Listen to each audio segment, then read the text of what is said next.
Good afternoon. I'm excited when that many people get quiet as soon as you come to the podium. Thank you so much. We're delighted that we did not have to deal with the polar vortex. We are dealing with the parking vortex. So we had decided to start just a little bit later than we intended, and we appreciate your grace for us in that. My name is Amy Larimore.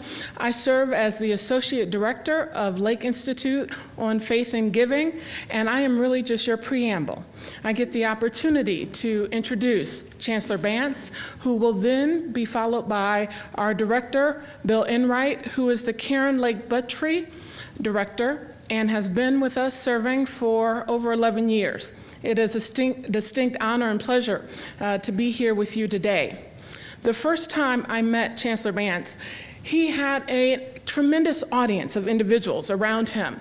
And he reached out his hand and said, "Who are you?" And I introduced myself as Amy Larimore with Lake. And immediately, in a sea of people, he said, "Who's going to be at the Lake Lecture this year?" And I remember the last Lake Lecture and what's going to happen the next year. And I know you plan in advance.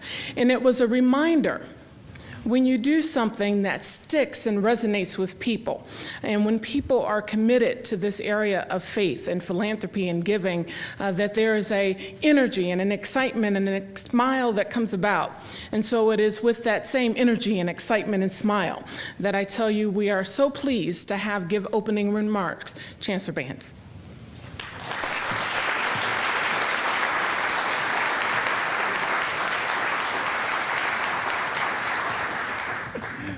Thank you very much for that. It happens to be a true story, which makes it even better.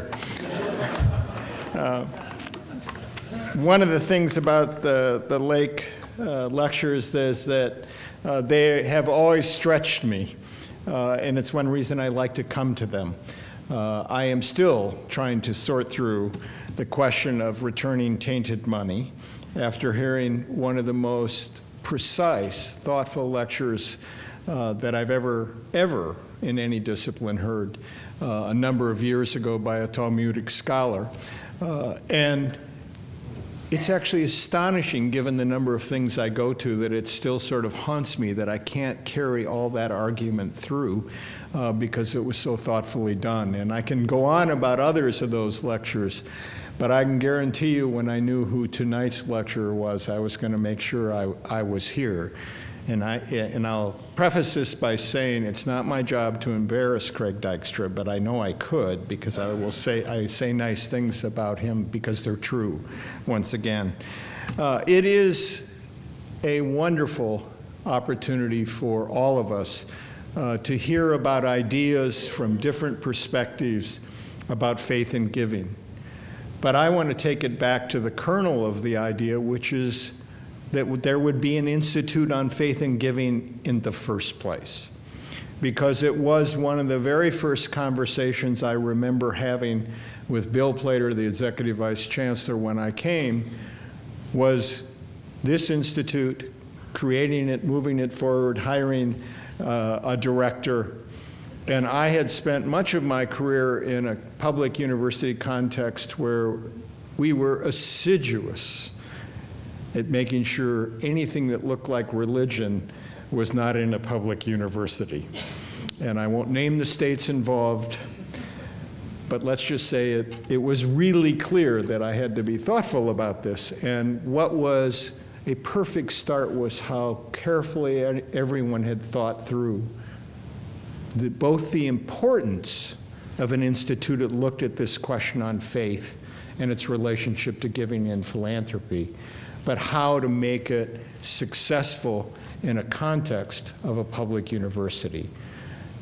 And frankly, we could not have done it, I believe, without Bill Enright coming in with a degree of credibility and wisdom to lead us in launching it. So we owe Bill a round of applause for that.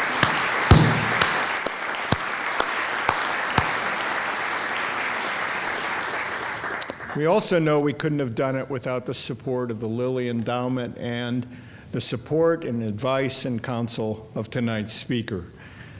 Because one of the things that is truly impressive in my time here is learning the range of impact that the Lilly family made by creating a foundation that focused a third of its scope on religion in America. That has transformed, and frankly, in the tradition of the endowment, quietly transformed this religious study in this country. And I was embarrassed, to be honest, to get to my age when I got here and not realize how dramatic that impact was. But I was so pleased to see it and learn it and see how it got played out under the leadership of Craig Dykstra in that area of the foundation of the endowment, and of course Tom Lofton and Clay Robbins and the rest of the team at the endowment. In addition to that, of course, we were blessed by the support of Karen Lake Buttry and her husband Don in creating the Lake Institute in the memory of Tom and Marjorie Lake. And that institution, I believe, was central to creating the richness of understanding of philanthropy that we needed. And I want to credit publicly Craig for being one of the people who has always reminded me that you had to think of philanthropy in all of its dimensions. Of course, the management and the economics, of course, the history, but also the fundamental humanity and the humanistic character of philanthropy. And this institute, I believe, has been critical to that. So I'm very pleased to welcome you to this night because of this particular speaker. But I want to thank you for your support over the years, many of you in this room as I look around, for your support of the Lake Institute, the Lake efforts, the School of Philanthropy, more accurately, the Lilly Family School of Philanthropy, and your continuing support of the intellectual community of Indianapolis, of which I think this is one of the anchors. So thanks for being here tonight.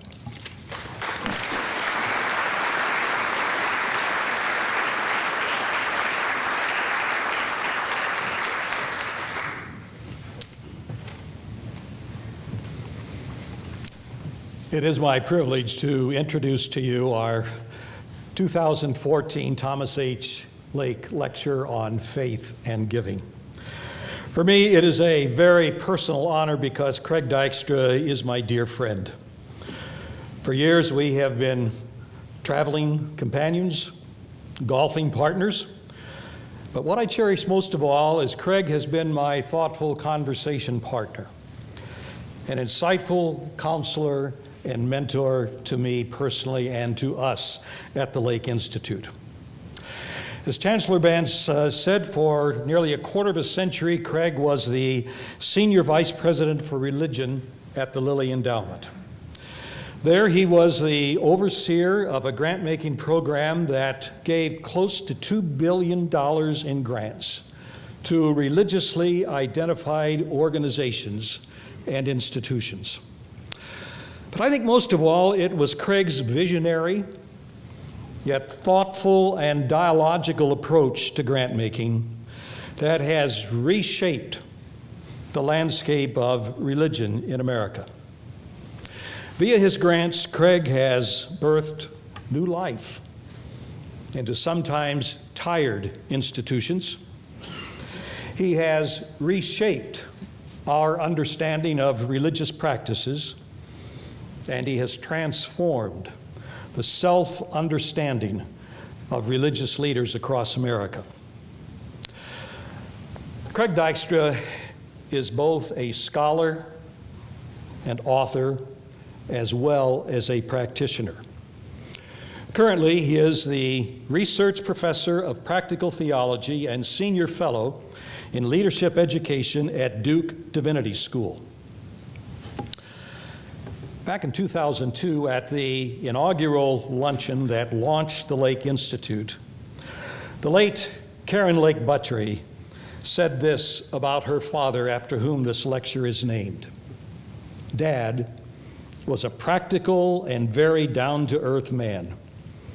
He did not have much use for words and ideas if they weren't able to influence the behavior of individuals.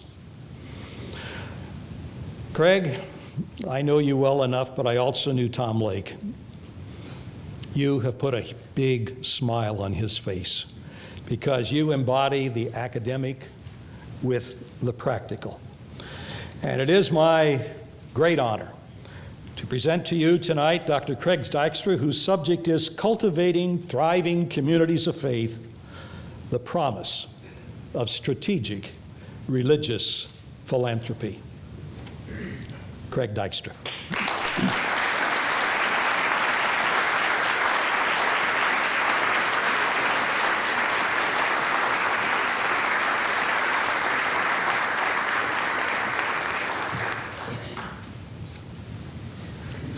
Thank you, Bill, and thank all of you for being here. It is such a delight and thrill and honor to be among so many friends and see so many faces that people that I've worked with over so many years, and I'm grateful for your presence here.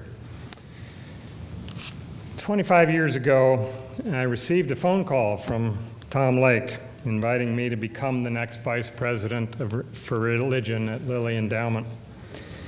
Tom's invitation changed my life in profound and deeply gratifying ways.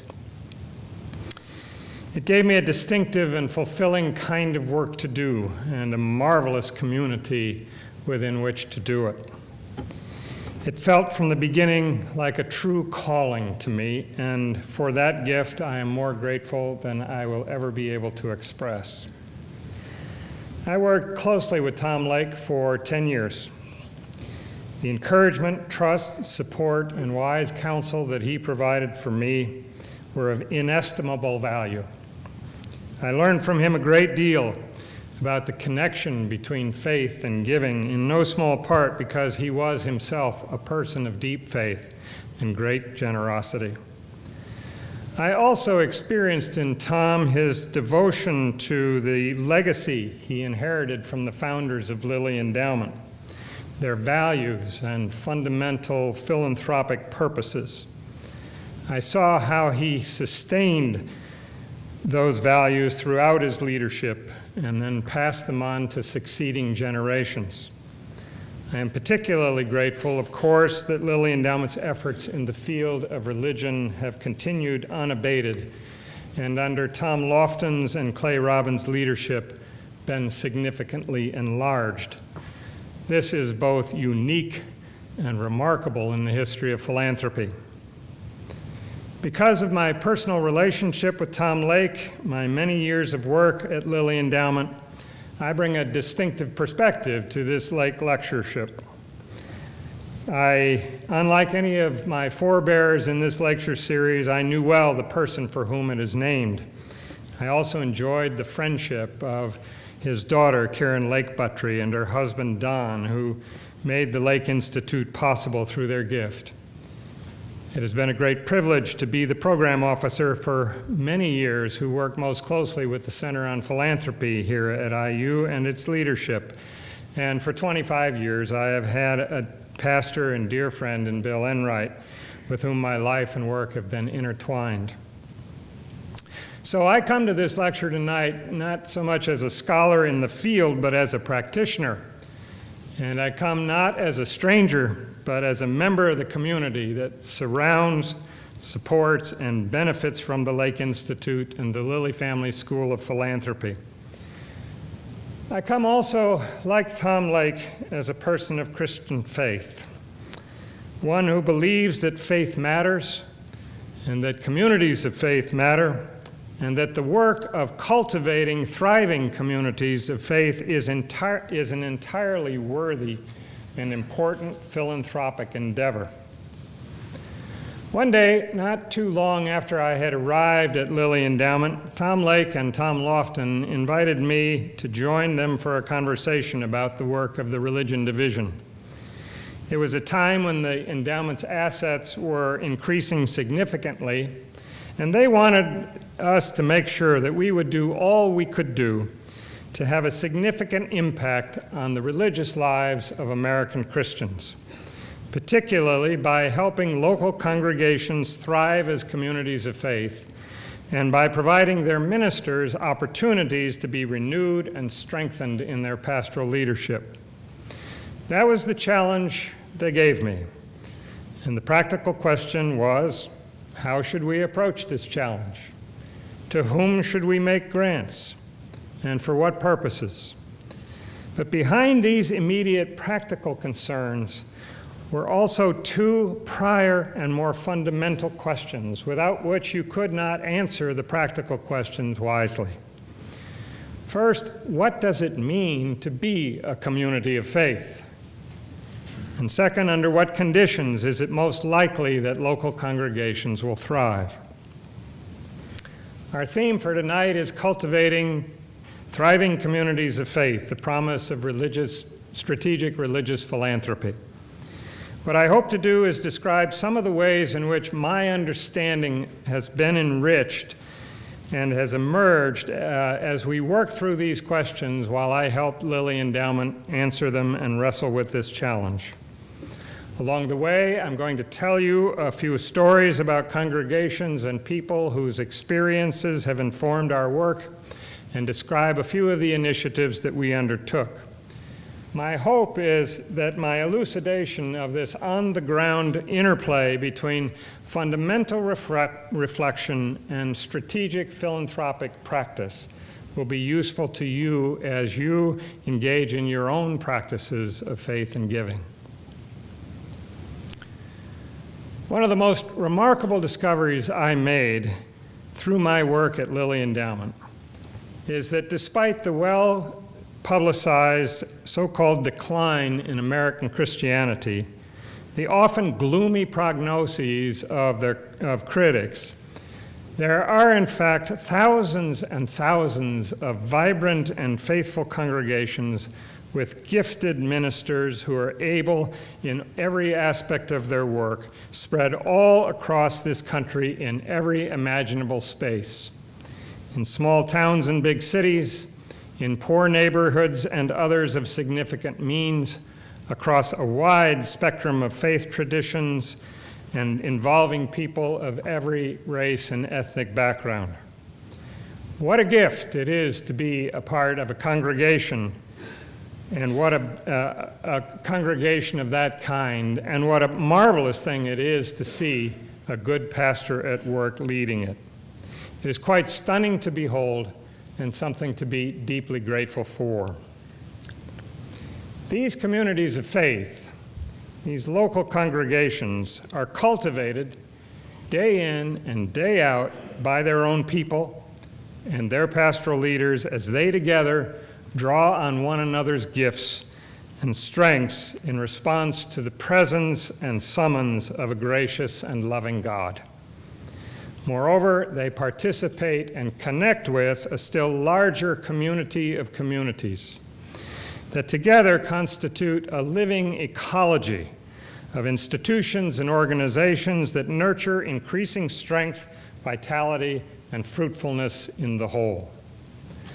Observing these congregations and these pastors over the years, I have come to the conviction that at the very heart of the life of a strong, faithful, vital congregation is the interplay of what I've come to call pastoral imagination and ecclesial imagination.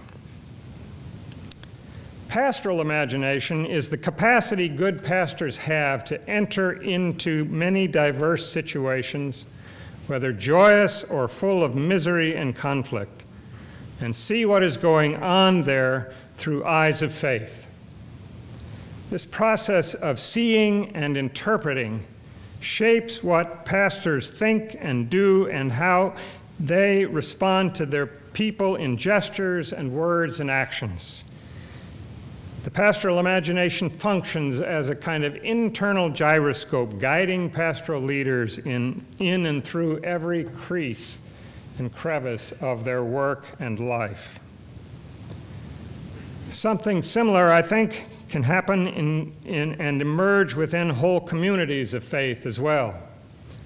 Many, many local congregations are places where people of all ages learn to live lives that truly do reflect God's grace for themselves and for others.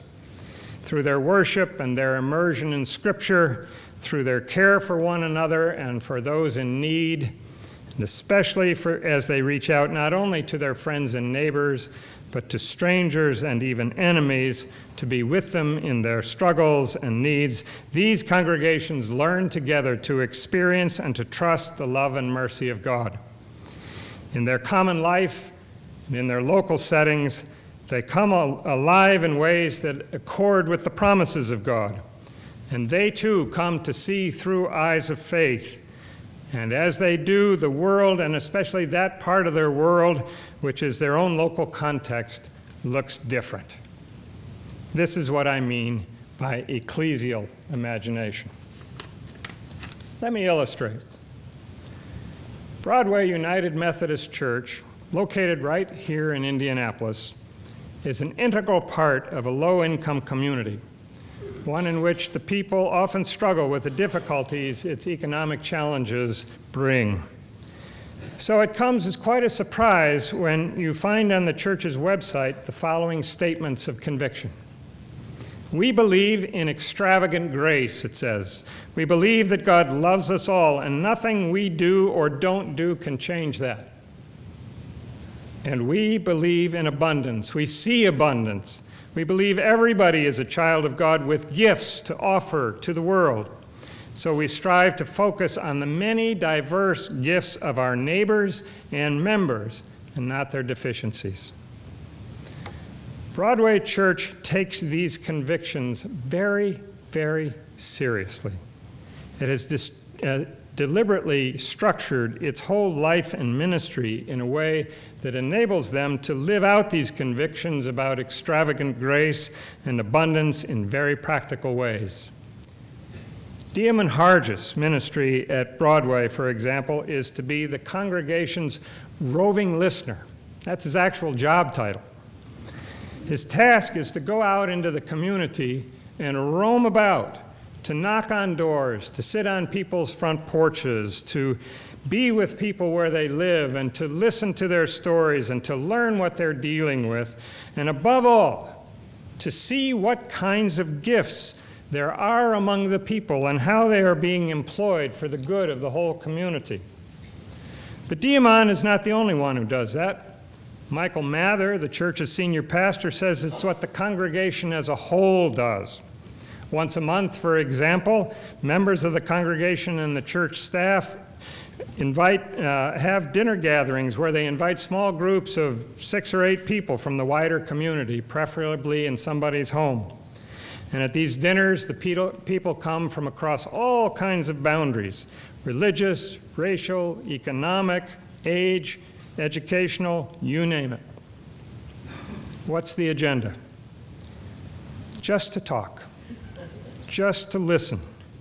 To listen, as Mike says, for where the Holy Spirit is active in people's lives. And then come back and inform the congregation about what they've heard. They don't do this in order to get people in the community to come to the church.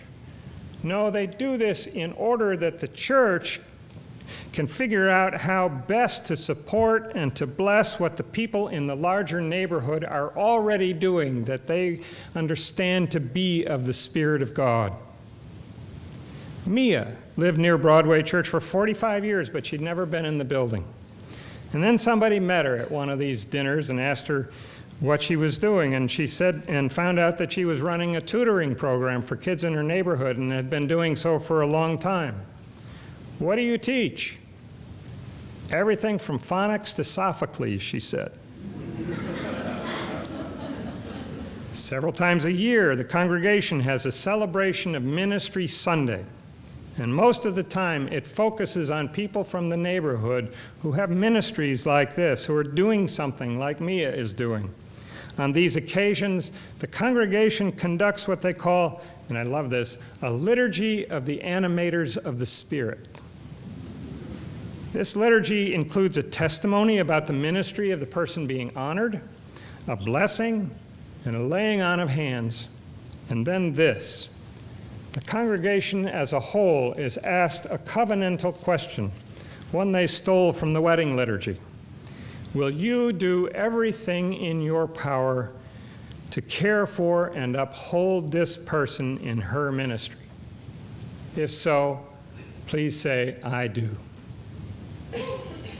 On the day Mia was invited, she was sitting in the front row looking forward toward the chancel. So when this sacred question was asked about support for her tutoring program, she had no idea that the whole congregation behind her was standing and was ready to respond. But when they all shouted in one voice with a thunderous, "We will," Mia spun around and saw to her great astonishment that she was surrounded by a community of people who honored and blessed what she was doing and were willing to support her ministry with their time, their money, their talents, and their prayers. Now, by virtue of the pastoral imagination of its ministers and the ecclesial imagination of the whole congregation, this church and its surrounding parish are entering ever more fully into a way of life in communion with one another that truly is life-giving to everyone. Now, congregations that learn to live this way do so by drawing on the astonishing riches of centuries-long traditions of faith and practice developed throughout the whole history of the church or whatever tradition of faith they are a part. And at the same time, they innovate. They take their inheritance and they put it into play in surprising new ways. Seeing the vitality of Broadway United Methodist Church and so many other faithful congregations raises another question, though. How do pastors learn the kind of pastoral imagination that it takes to guide churches in the paths of ecclesial imagination? Mather himself learned how to do it by being deeply engaged in a number of other powerfully formative communities of faith over the course of many years. He learned it in his family and in the small rural communities and congregations of southern Indiana in which he grew up. He learned it by participating in a campus ministry in college. He learned it in seminary. He learned it from the pastors and people and pastor mentors he had in 2 parishes where he served early on in his career. And he learned it by living for a time in India and Bangladesh, places, Mike told me, where people truly had nothing. And thus I could see the abundance back home so much closer and clearer. He learned it in South Africa, where he gained the confidence and courage to live out the faithfulness of the people there, that the people there embodied. They talked, he said, about the miracle of sitting down and talking with their enemies. If they could do that as a nation, why couldn't we live our faith more boldly where we are here? The point here is that the practice of ministry is learned over a long arc of time and in many different contexts. You don't just go to seminary and learn it there. Ministers learn ministry through extended involvement in and formation by multiple communities that together constitute an encompassing ecology of grace and gratitude. It takes families, congregations, colleges and universities, seminaries, denominations, and a wide range of ministries, movements, programs, projects, and people who, in collaboration with one another, seek and learn to live a way of life abundant. It takes the church worldwide and the church close at hand. It takes the whole church and sustained engagement in the world that it serves. Now, if pastoral and ecclesial imagination of a rich and robust kind is key to cultivating communities of faith, what are the implications for shaping a grant-making strategy? The first step is to take seriously this long arc of time and experience required if pastors are to learn pastoral imagination and sustain excellence in ministry. At the same time, it's crucial to ensure that the ecology of institutions that is necessary to nurture educate, and support each new generation of pastors are in place and functioning effectively. Strategic religious philanthropy that seeks to cultivate thriving communities of faith thus must be built on the basis of a very careful, ongoing diagnosis of these conditions. As assessments are made, the questions become clearer. Where are the gaps? Where are the weaknesses? Where are the strengths? Can that strength somehow be increased and expanded and built upon? What valuable resources need to be supported and sustained or redeployed? What innovations are necessary? By asking these questions, we at Lilly Endowment were able to discern some ways to enrich the ecology at crucial points. I'm going to give you just a few examples.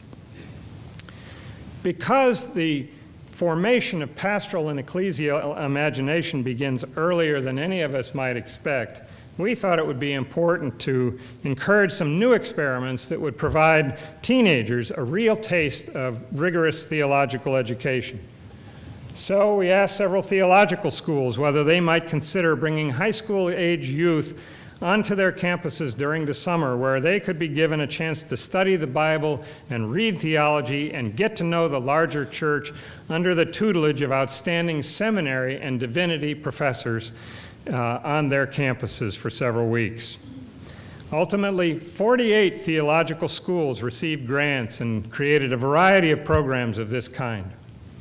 A recent study found that these programs have profoundly shaped the lives, faith, and vocation of many of the 20,000 young people who have been involved over the last 15 years in these programs. A recent survey discovered that a full 20% of those young people have either gone on to and graduated from seminary, or are currently enrolled in them, or expect to do so soon. The early successes of the youth theology programs raised the question of whether and how church-related colleges and universities might help their students think through their vocational decisions in the light of their faith, and in the process, identify those with gifts for ministry and help them explore that path. When the endowment launched its programs for the Theological Exploration of Vocation Initiative, we weren't sure if these collegiate institutions would be at all interested. But surprising numbers of faculty and staff and presidents of the colleges and universities were very eager to support their students in exploring vocation theologically. And the students responded eagerly. The schools asked good questions and answered them well.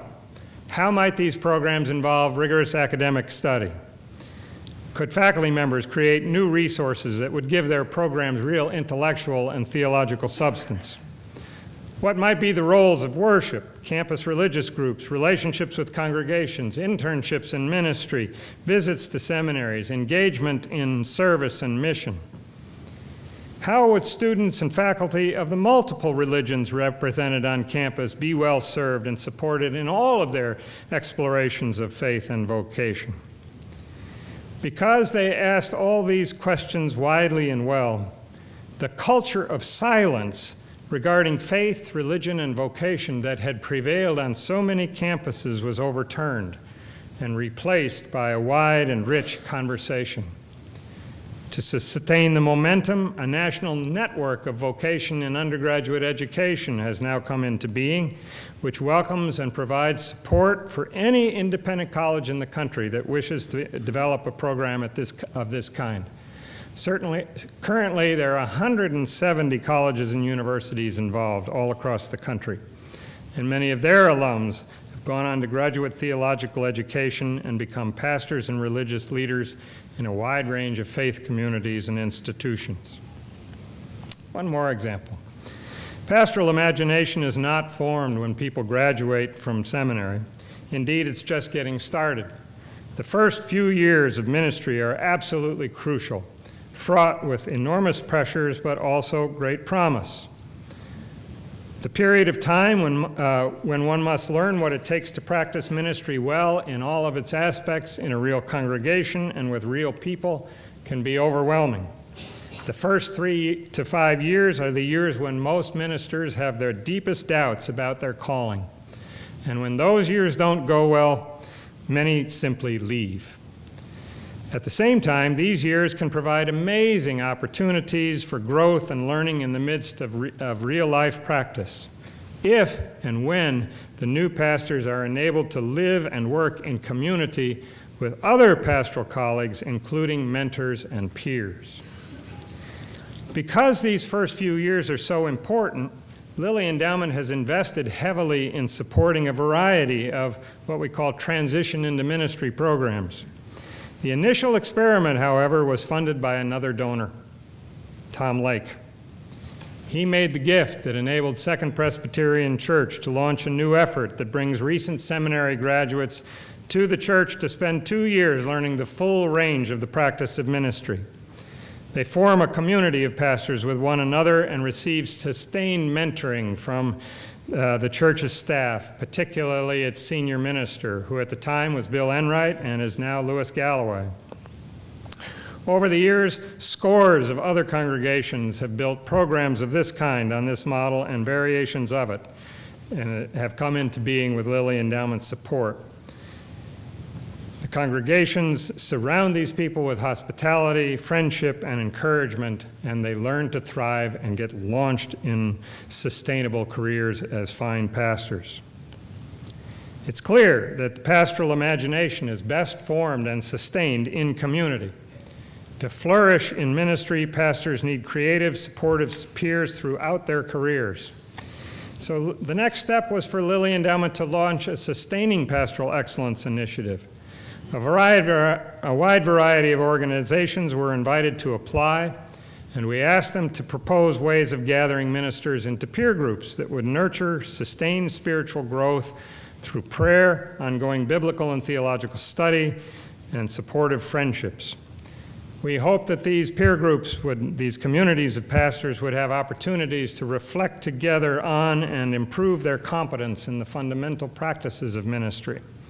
Above all, we encourage the institutions to find a way to enable the pastors themselves to play the leading role in determining how they would structure their own time and activities so as to learn and grow in the ways most important to them at this point in their own lives. A national study was commissioned to find out what forms these groups had most often taken and what kinds of differences participation has made. It was published last year in a book called So Much Better: How Thousands of Pastors Help Each Other Thrive. It turns out that pastors' participation in peer groups of this kind make a big difference for the health and well-being of the pastors and of their congregations. These pastors tend to use much more facilitative styles of leadership among their members, and not only among the adults, but also among children and youth. These pastors and members of their congregations tend to be more active in their wider communities than those in other congregations, and their congregations are much more likely to grow significantly. Encouraging pastors to be in community with other pastors turns out to be absolutely essential to cultivating thriving communities of faith and pastors who can lead them. Over the years, many other key issues have emerged that need to be addressed. For example, could we provide extended opportunities for pastors and their families that enable them to travel, reconnect with the things that sustain them most deeply, and experience renewal of mind, body, and spirit? Could we support seminary faculty in new efforts to teach in ways that really do prepare pastors to cultivate thriving communities of faith? Could congregations in Indianapolis and throughout the state be connected to larger communities of learning in ways that would help each local church, synagogue, or mosque thrive more fully in their own locales and in relationship to each other? Could we help denominational judicatories develop new ways of addressing some of the economic challenges that face many pastors because of high student debt and low compensation packages? These and other pressing questions have been taken up and responded to in a variety of other projects and programs. All in all, these initiatives have touched thousands of people at virtually every point along the long arc of learning and sustaining excellence in ministry, and they have influenced many of the institutions that together provide the ecology that sustains and supports communities of faith and those who lead them. Along the way, the most important thing, though, is that they have sparked countless conversations and disclosed rich practical wisdom emerging from the institutions and the people themselves about how to cultivate thriving communities of faith. Now, as I look back at all that has happened since the day Mr. Lake and Mr. Lofton called me in to talk about how the endowment could make a real difference in cultivating thriving communities of faith, I see some patterns that I now propose as basic principles of strategic religious philanthropy. Here are 5. The first principle is the need for clarity about the fundamental purpose of a philanthropic endeavor. It is indispensable to its coherence and excellence. We who have been grant makers in this field have ourselves long been deeply immersed in thriving Christian communities of faith. We know in our bones the differences they can make because such communities have nurtured and nourished us.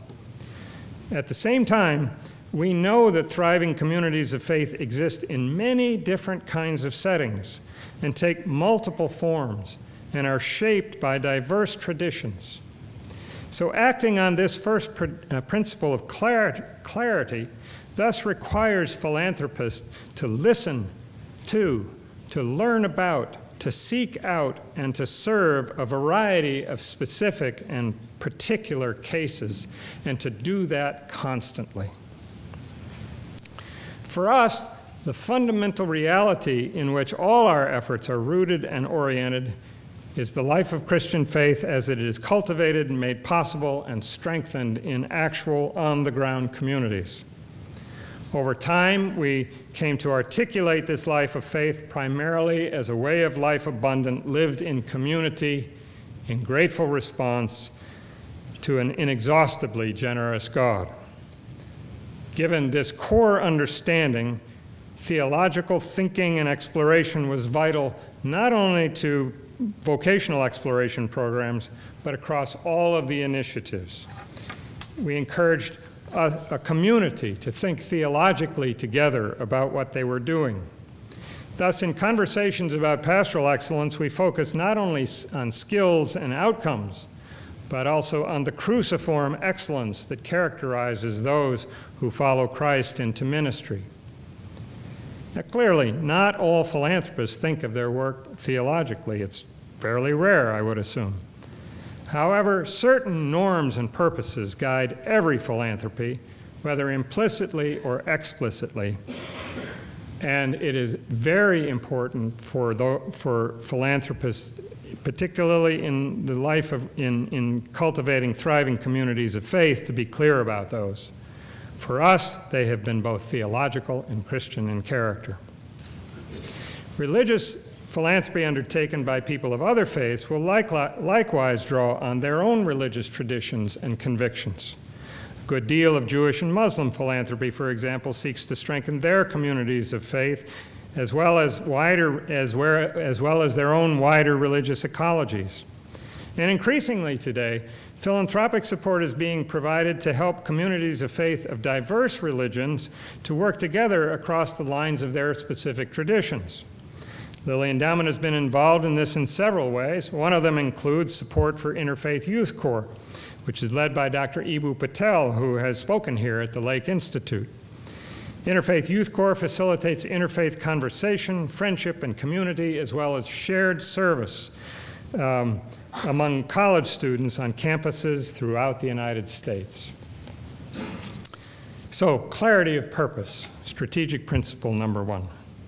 Second, a coherent strategy requires a basic understanding, a general hypothesis, you might say, regarding what one hopes to accomplish. In this case, it required a sense of the conditions under which communities of faith are likely to thrive. The key terms in the vocabulary that came to dominate our efforts to describe this work, including the wording that I have used in this lecture, will have given you a sense of what I mean. Pastoral imagination, ecclesial imagination, the long arc of learning ministry, theological exploration of vocation, sustaining pastoral excellence, a flourishing ecology of communities of faith, and the organizations and institutions that sustain them. Some of these terms were with us early on, and all are at least consistent with hunches we brought to this work. But as the various actual initiatives developed and matured over the course of many years, the conceptual frameworks took on greater meaning and significance as they became embodied in new patterns of action on the ground and began to be used by the communities and institutions that we funded as their own language for thinking through what they were doing.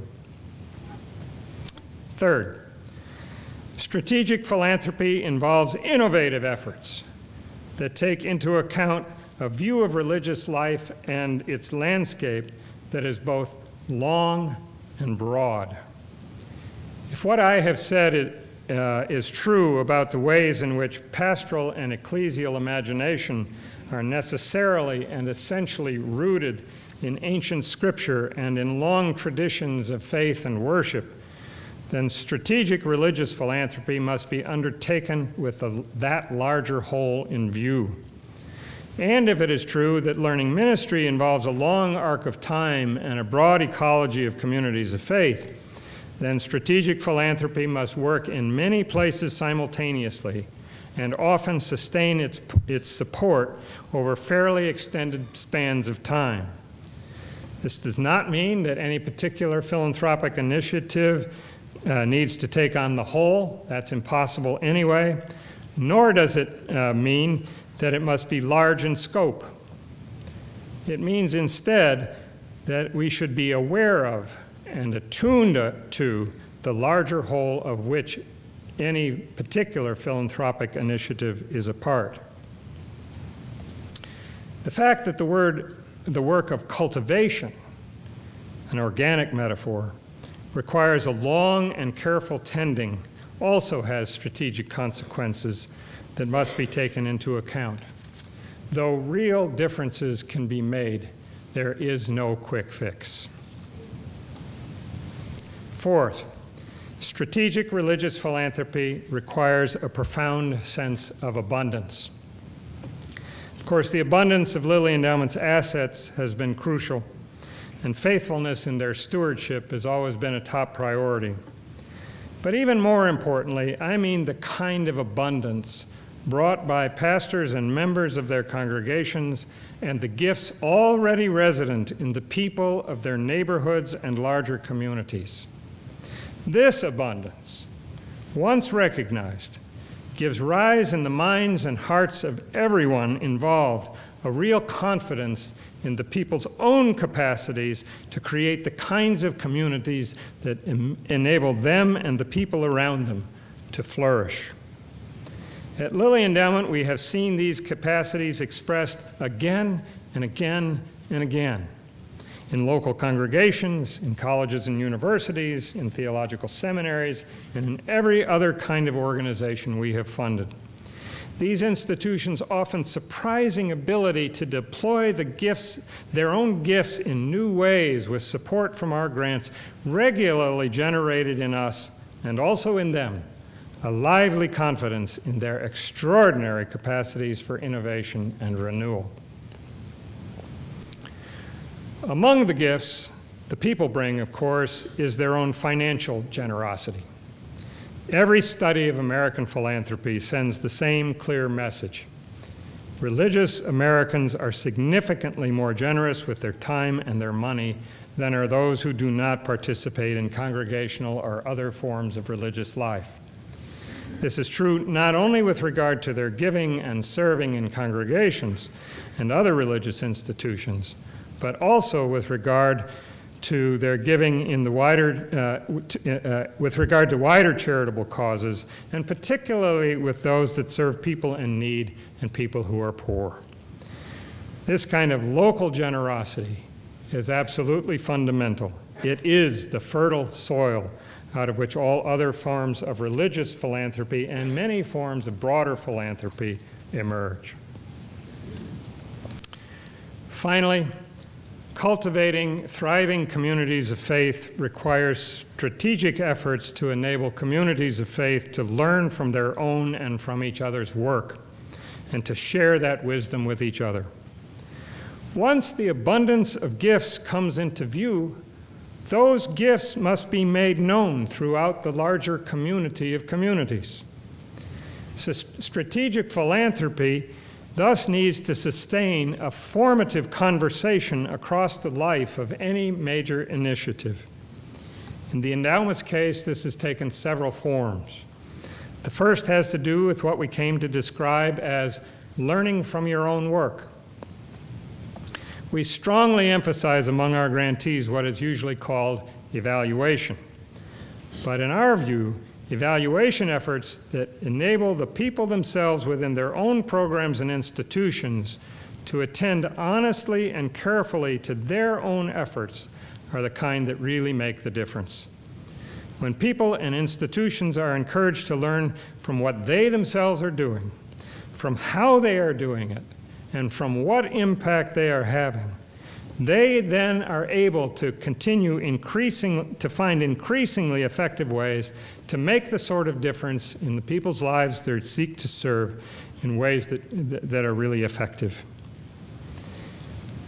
In order to foster this kind of mutual learning, it is important for strategic philanthropy to make it possible for people to gather frequently in carefully structured face-to-face conversations in which they can really learn from one another, beg, borrow, and steal from each other's best ideas, find the things that went wrong and avoid them in the future.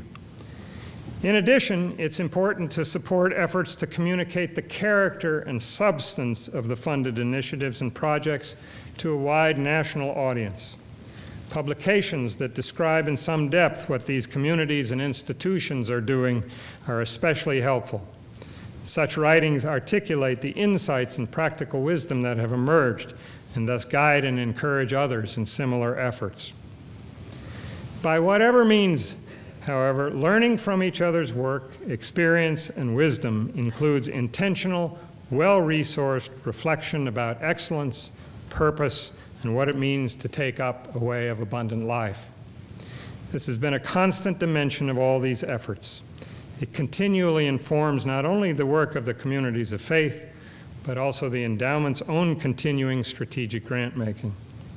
We have sought in sum, as best we could, to cultivate among our grantees and with ourselves a shared community of faith. There is much more to say, but I am eager to hear your responses and to engage with you in conversation, the discussions we are about to begin. So let me conclude with just one more thought. When the kind of philanthropy I have been describing stirs the lives of grantees and the communities, pastors, and persons they touch, the capacities these strategic principles are meant to promote do not remain simply at the endowment. Indeed, they gradually begin to shape the purposes and self-understandings internal to many of the institutions involved in these efforts. Their experience in this community of communities seems to enable them to engage more creatively and fruitfully in their own work and thereby cultivate communities of faith more wisely and effectively. They're finding new ways of listening to, joining with, and helping to cultivate the abundance of gifts that God both promises and provides. And in so doing, they are becoming more fully participants with one another, and I pray ultimately with God in a way of life abundant. Thank you very much.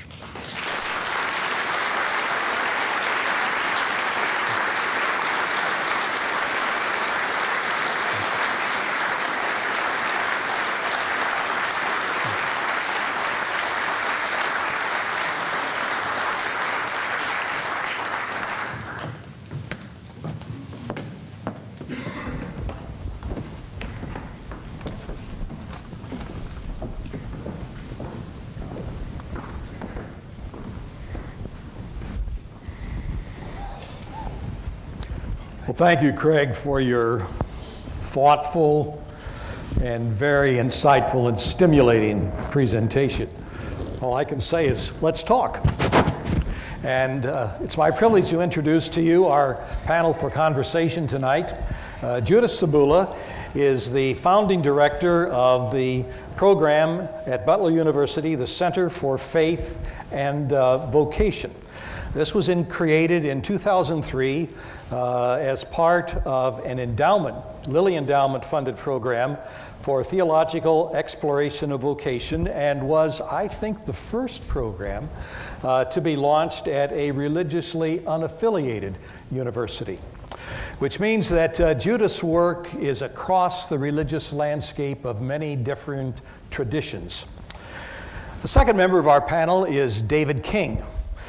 David also has been a recipient of a Lilly grant at Emory University, where he earned his PhD. He was a Lilly Endowment Fellow.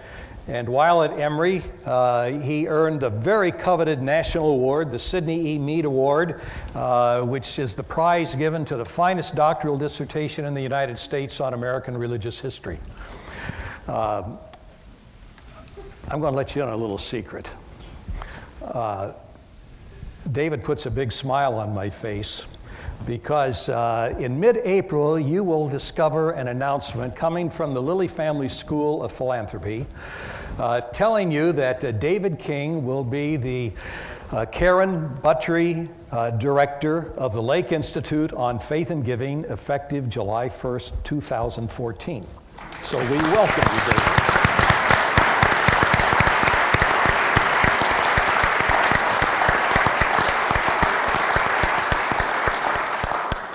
How do I introduce Eugene Temple? Everyone knows Gene. He is the founding director of the Lilly Family School of Philanthropy, but much more, it really has been his vision that gave birth to that institution. Gene is internationally respected. His counsel and wisdom is sought by politicians and policymakers in Washington, by nonprofit leaders literally across America.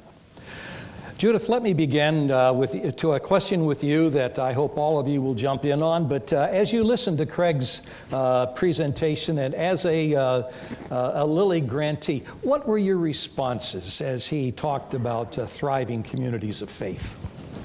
I was reminded of the generosity of the grant process, not so much with the money, although that was great, right?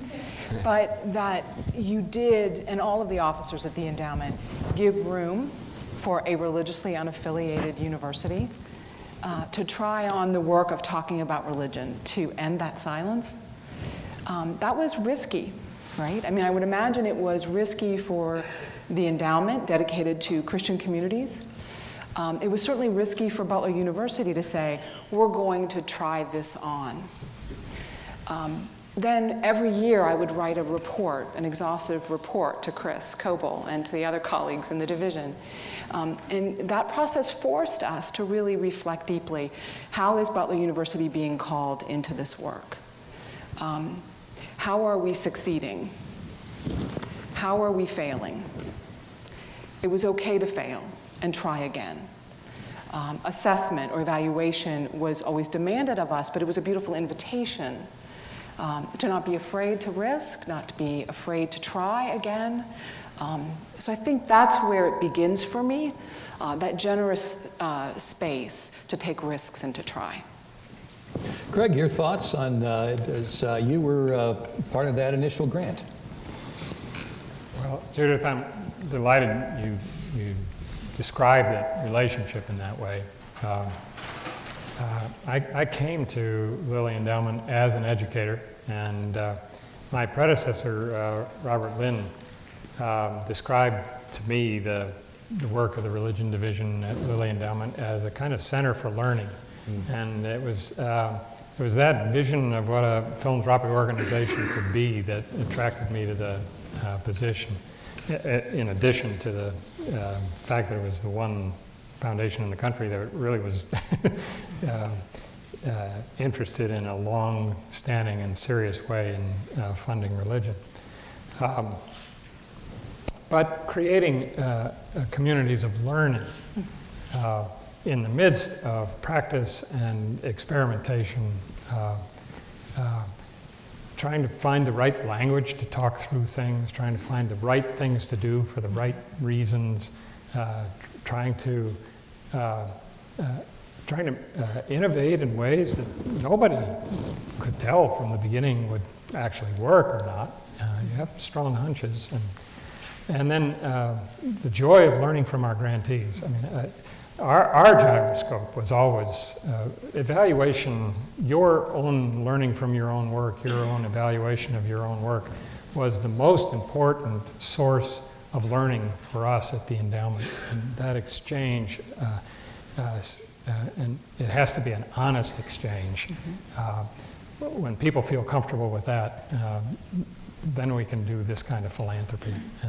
And Butler was just marvelous to work with, not only with you, but everyone else working at Butler on this project, including Bobby Fong. It made that kind of relationship possible, and that's a two-way street. Judith, what are some of the different faith communities that you have worked with? Maybe you have some stories to tell us about that. So if I think about Butler University and how the programs allowed us to reach out into Indianapolis, it's important to note that when our center started, we were not a terribly religiously engaged campus. Our students were clearly involved in religious life personally, but the campus itself was not fostering those relationships. So it was a privilege to be able to look out into Indianapolis and find faith communities of all sorts, Congregation Bethel Zedek, local mosques, Catholic churches, mainline Protestant churches, and say, would you like to help our students think about calling and purpose in their lives? So to be able to be a partner locally was tremendous. I think it also meant, though, that the campus had to be willing to take a look at religion and see it as part of the academic or the intellectual life of a student, that professors who might have had a very personal relationship with faith, but not necessarily bringing it to campus, had a chance to bring that as well. You spoke about this long arc, right? So a 150-year-old institution founded by a Christian community had changed over that period, had separated from a seminary that became Christian Theological Seminary. So to be able to be part of conversations about understanding our own narrative, our own calling at a university across time was also very powerful. So it was both the religious communities, but also the intellectual community of the university. And so that was truly a privilege. David Craig talked about thriving institutions, ecologies of faith, and your work and research has really focused on some major global faith-based nonprofits. How do that notion of ecologies of faith and thriving institutions, how does that fit in that kind of framework of a global nature for faith-based organizations? Well, in many ways, I think these division lines, particularly with local religious communities of faith, have often been, there are divisions. There are religious communities of faith, there are nonprofits, there's government for-profit, and these divisions oftentimes have created boundary lines that oftentimes aren't taken up together for conversation. And I love Craig's metaphor of ecology and creating this web, this network. And I think the language of imagination is really applicable to this as well. And oftentimes people have talked about parachurches, sort of in many ways parachurch organizations or para-religious organizations are separate from, do something different than a local religious community. And oftentimes those boundaries are clear.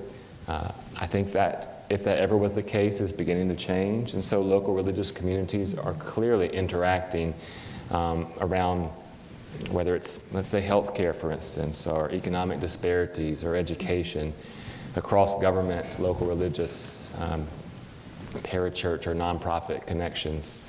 Religious identity is key for so many faith-based nonprofits. And I spent several years researching World Vision, and World Vision's made the news in the last week about just this particular type of question. For these nonprofits to look back at this long arc, use some of the same lenses of imagination that Craig has mentioned that pastors oftentimes know so well, but I think be language that we could apply to these faith-based nonprofits in the same way. How do these faith-based nonprofits, you have stories, insights in terms of a global nature? Is, say, their home, like World Vision, as you mentioned, their birthing place may be the United States, but their work is really international. That has to have, I would think, some implications for behavior. Huge implications. In many ways, these local religious nonprofits, maybe let's take World Vision, for instance, sort of birthed out of an American evangelical subculture, looks very different as it operates in over 100 countries around the world, particularly on the ground when they're learning about religious communities locally. If they work in doing relief projects in Afghanistan, there's no serious indigenous Christian population to work with. So their workforce, they work across religious lines, Christian-Muslim interactions, for instance. They work with governments. So Western Europe might look quite different as far as its donor base than America does. So big questions around secularization, for instance, and what does that mean for these large nonprofits that take government funds? Where is the religious identity, those lines being drawn? I think we have some assumptions that might not all actually play out in the real action of these nonprofits. Do you want to talk a little bit about those assumptions? Well, the assumptions that, and Craig alluded to this in the sense that Lilly Endowment in many ways is unique among major foundations for continuing and continue to grow its work in religion. And I think the assumption might be oftentimes as these nonprofits, universities would be another example, grow and as institutional fields become aligned, oftentimes religious identity falls out as whether it's government funds or institutions in the same field want to look more like one another. But I think there's a new space in our public sphere for these conversations within the public square about religion, across religious lines, across different, there's just more space for those conversations in our public square. Religion is not on the sidelines, it's very much at the heart of giving, volunteerism, and engaging communities. And so I actually think that the decline narrative is really overstated, and it looks very different, but religion is at the heart of some of these conversations. Gene, as I listened to Craig's presentation, his 5 principles reflect your experience with religious grant making. I'd be curious, because you have such a view of the larger landscape. If you take Broadway Methodist as kind of a metaphor, how do you see these principles relating, say, to not just the religious but secular nonprofits and other foundations whose grant making is not necessarily focused on religion? Yeah, Bill, I think the notion of ministry outside of churches and the recognition of that is very strong. And I'd like to ask Craig about how that plays out. My experience is that there are not many foundations in the country that would use the word ministry in their learning experience with grantees. I mean, if you're talking about most foundations would avoid that kind of language even. But I think the principles are wonderful, especially starting with clarity. We don't always start with clarity, but Bill, in listening to Craig's speech and reading it beforehand, the notion of the Broadway Methodist Church was such a powerful metaphor for me that it stayed with me through the entire speech. I mean, I recognize everything else that Craig said. In fact, today I wrote down some more notes about some of the other things that Craig talked about. And then the image of Mia, and she symbolizes so much of what it seems like you're trying to accomplish with those principles and where those principles lead. And I just asked Craig to respond and talk a little bit about how you got there, how you got to those principles. I've got some other questions too, but how you got to those principles from that. I think the principles are wonderful. Well,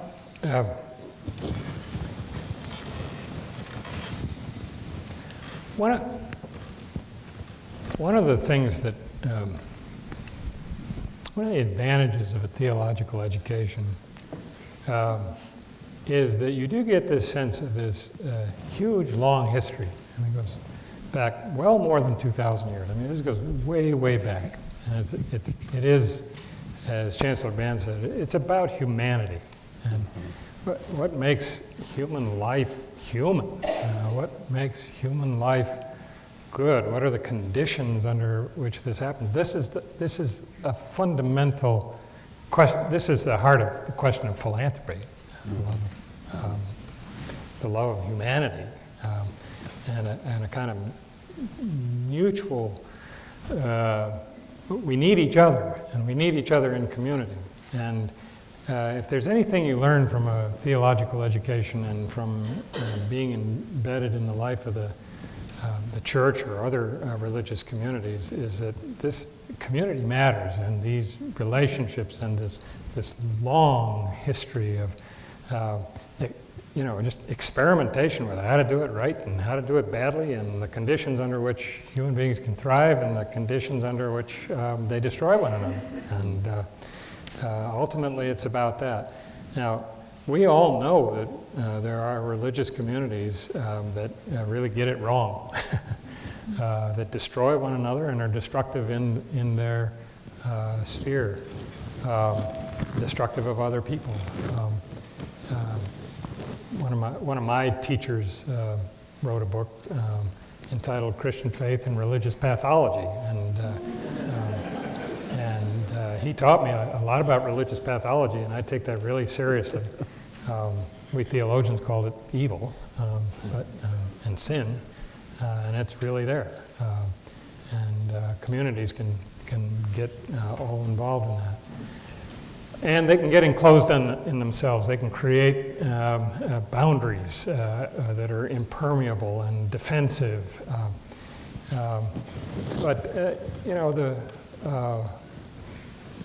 I think the reason why I think Broadway United Methodist Church and their pastor Michael Mather are good symbols, good illustrations of what it is when you get it right, is that it is the obverse of drawing in on yourself for your own selves, protecting your own selves with whatever resources you've got, because they're so meager and so precious that if we share them, we lose them. Well, that's just not the truth. The truth of human existence from a theological point of view, and I think from human experience, is that it is the opening up. It is not trying to get resources to come in so much as it is taking the gifts that are already there and putting them into play for the sake of the larger community and the larger world of you're a part. And get that motion working, everything else begins to fall into place. And faith that understands that is critical. Faith that messes that up is a problem.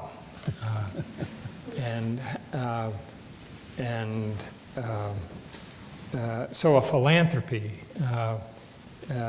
that's built on that same theological conviction that's on Broadway United Methodist website leads to, I think, these kinds of principles, and makes everyone part of a community of learning from their own work, everyone a part of a community that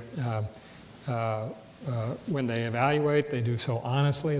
They look not only at what's gone right and what will look good to the foundation officers, but what's gone badly. If you can't say to yourselves and to your funders, this didn't work, this is a mess, we got to do something about this. And if the funder can't say, all right, you didn't use the money in the right way, you messed up, you're out of here. That's not philanthropy. If you say, all right, we're in this together, we're part of the same community, and let's work on it. Let's see what went wrong, and let's see what can be built to carry it forward, and share with one another the things where we failed or fell short and that sort of thing, and find with one another the things that really do make the kind of constructive difference we want. Then the whole community thrives. Then the whole community learns from one another and can depend upon each other and beg, borrow, and steal from one another in a way that really makes good stuff happen. and it gives people confidence in themselves and in one another and in the truth. So I think those principles would, are worth all of us practicing, including foundations. And many foundations, for example, would not trust their grantees to evaluate themselves. They wouldn't trust them to hold themselves accountable. So they have outside evaluators do the evaluation, and then many foundations would be afraid to expose the truth about what the evaluations found. And many grantees would not want the funder to know that they'd made mistakes. I mean, these are all things that require, you might use the word faith, that things are going to turn out the right way when those conversations, conversations. Well, you don't know they're going to turn out the right way, but it's only under those conditions that they have a chance. Yeah. Because otherwise, deceit of one another, playing games, manipulating things for the sake of money, all gets in the way and it messes everything up. Judith. So what was so interesting for Butler University in this context, being given a chance to take risks and to try stuff and figure out what worked or didn't work, was also the importance of this community of communities that you spoke of, that Craig spoke of. So universities that got these grants came together every couple of years. The Lilly Endowment held a conference and you all had to come together. They all came to town and we talked. When that program run by the endowment ended, now the Council of Independent Colleges convenes the community of communities, the Network for Vocation and Undergraduate Education. So we're still getting together. Those 170 schools that you spoke of, Craig, we still get together. So we're a tribe, right? We're this tribe that comes together to learn from each other, to share, again, successes and struggles. One of my favorite stories from that was the chaplain at Sewanee University of the South, when I was struggling in the early years at Butler, to say, we're not religiously affiliated and we don't have a chaplaincy, and how do we engage theological questions on a campus that doesn't have that? How do we do that? And I remember this chaplain ministering to me by saying, wow, you're building a chaplaincy while you're building a vocation exploration of vocation initiative at the same time. You're not building one on top of the other. Boy, that's really hard, isn't it? Boy, that's really unusual. That's innovative. That's risky. He blessed it, he encouraged it. It became a way in which I didn't feel alone. I felt empowered to go back to my institution with different kinds of questions, a little more confidence. You spoke of confidence. And so I think that that's critical. And I guess I didn't know that the endowment was quite so special in that regard, to give that safe space for faith to play out. But I'm certainly grateful that it does. Jane, you said you had a couple of questions. Oh, yeah, I'm getting all kinds of notes here. Okay. Well, I thought, one of the things that struck me as I listened to Craig today was the notion of building infrastructure. If you think about, the trust that's in that long arc here, it really, the Lilly Endowment is using religious philanthropy to beget faith philanthropy somewhere else on the arc. So investing in young people who might find ministry, who might then, develop an ecclesiastical imagination, to create a congregation of generosity. How long is that arc? I mean, that's some time down the line. And again, that's a very unique kind of position for the Lilly Endowment to have the faith to make philanthropy, to do philanthropy that way, because it's this kind of always this tension between, reducing human suffering and enhancing human potential. And one is short-term and one is long-term, and then it takes a lot of courage to invest in the long-term, and especially in this case, to have the courage to invest religious philanthropy, money dedicated to enhancing religious philanthropy, or take money dedicated to enhance religion, to hope for and to take deliberate steps toward building a congregation of generosity later on. And then I want to know, for example, Craig cited the statistics about the number who are going to seminary. Now, some of them did not go on to seminary. Right. And it seems to me those are people who might find a ministry outside of religious congregations, and they should all be at the Lilly Family School of Philanthropy, where they could earn a degree, and they could get... And some of them are coming your way, and already have. See, those are the very candidates, and they could take programs with the Lake Institute, and they could find a ministry outside the congregation, and that really struck me. Well, this is why I do emphasize with equal significance the pastoral imagination and the ecclesial imagination. And the one that really counts is the people and their sense of vocation. So if 10, 20%, I mean, those are, I think, huge numbers go into ministry. That's fine. And the numbers aren't nearly that high with the college vocations programs. But if those young people have a sense of vocation that is somehow connected with their faith in whatever profession they go into, in whatever the community they live, in whatever families they're a part of, in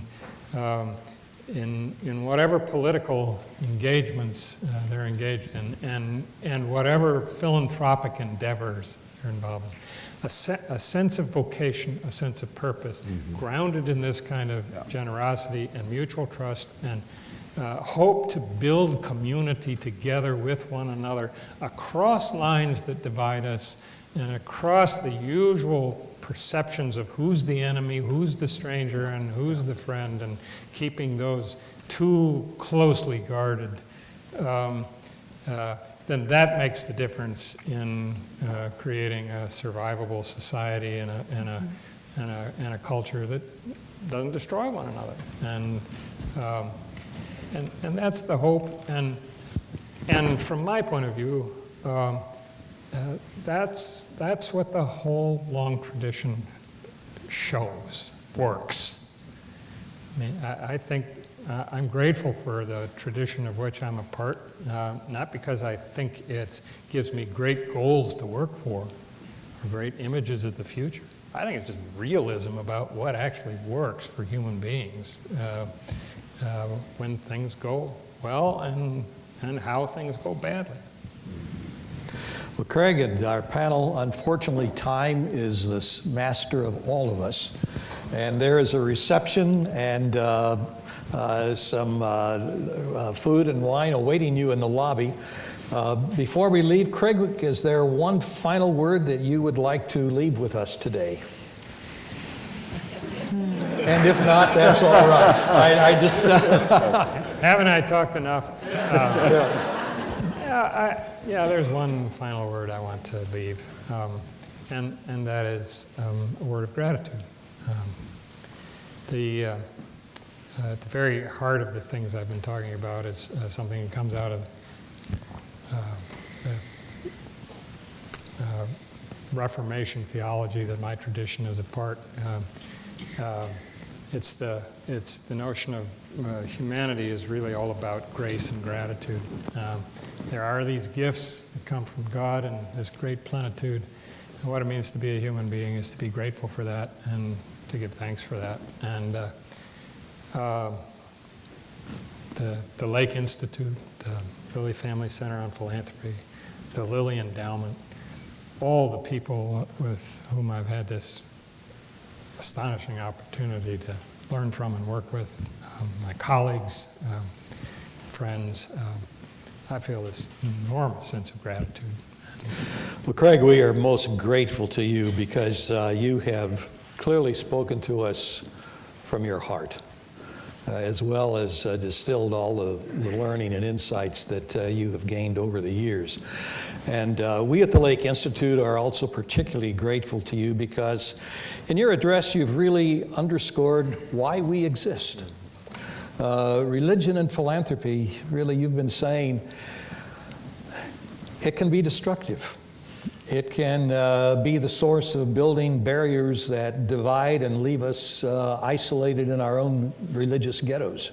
Or in the best sense, and as you have modeled with your grant making and in your, all of you in your storytelling, it can be a means of building bridges, of understanding and learning, creating communities in which all of us can flourish. So we thank you very, very much for an afternoon that we will long remember. Thank you.